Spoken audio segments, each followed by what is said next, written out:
Lesson 5. Anatomy Basics. This presentation has been prepared as part of project Boosting Positive Narrative on Romani Integration Through Arts. The human figure has always been a favorite subject for artists. Since ancient times, painters and sculptors have portrayed the most important people in their societies: kings and queens, heroes, foreigners, saints, artists, the common people, and more. For artists, representing the human figure means more than simply reproducing a likeness of a person. A portrait or sculpture can also capture and express the artist's special view about the subject. Such art can make us feel sympathy, amusement, identification, pity, or even adoration. The earliest known drawings of human figures were created as part of the prehistoric tradition of cave painting, from about 70,000 BCE onwards in France and Australia. From ancient Egypt through ancient Greece, African sculpture, and Japanese erotica till the Roman Empire, artists created their artworks influenced by the cultures they represented. While nature was important in the Renaissance, the period is very much dominated by art representing the human fiber. Masters such as Da Vinci, Michelangelo, and Raphael each forged individual styles while taking the classical Roman treatment of the body and the canons of proportion into account. Perspective theory was to become the most important new technique of the era. The study of the human figure was so precise that artists could draw a portrait of a person from any angle. For example, Michelangelo's painting at the Sistine Chapel must be appreciated from below, a very difficult angle for a painter. Yet all the human figure seems impressively alive because they have naturalistic proportions, and the laws of perspective are perfectly applied. The Northern European Renaissance. During the 15th and the 16th centuries, artists in countries like Germany, the Netherlands, and Flanders, part of modern-day Belgium, shared the Italian preference for representation of three-dimensional space and lifelike fibers. However, they were less affected by the classical revival. Artists in Northern Europe continued to work primarily in a Gothic tradition of figure painting, which they integrated with elements of Renaissance style. Mannerism. If classical Renaissance symmetry created a natural, stable feeling for the viewer, Mannerist art did quite the opposite. The main subject in Mannerism is the human body, which is often elongated, exaggerated, elegant, and arranged in complex and twisted poses. A sense of instability in figures and objects is created. Spaces tend to be crowded and compressed. Classical proportions are rejected, and odd juxtapositions of size, space, and color often occur. Famous Italian Mannerist painters include Jacopo da Pontormo, who started experimenting with contoured poses and contrasting colors; Parmigiano, who stated that there is no single correct reality and that distortion is as natural as the appearance of things and others. Baroque. Slightly overlapping and following the Mannerist period is the Baroque period. The Baroque period era started in Italy, spread through Europe, and lasted until around 1715 in areas of Germany and Austria.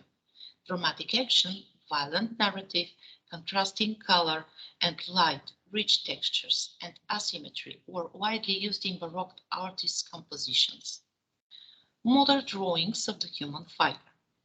Since the Renaissance, nearly every art movement, including Baroque, Rococo, Neoclassicism, Realism, Impressionism, and Expressionism, has featured artists who were supremely talented at sketching and who executed drawings in a wide variety of media. The human form is complicated. You must draw a head, neck, torso, arms, legs, and hands while sketching it. There are a lot of distinct regions to concentrate on, and you must ensure that they are all drawn appropriately. Always start with a light sketch when you are starting a new drawing. Attempting to draw in detail too quickly will almost always result in issues later. When sketching, you should start with a light sketch to determine dimensions. Maintain a relaxed arm and sketch using your arm rather than your wrist. You want light strokes to make the piece have a feeling of movement when it's finished.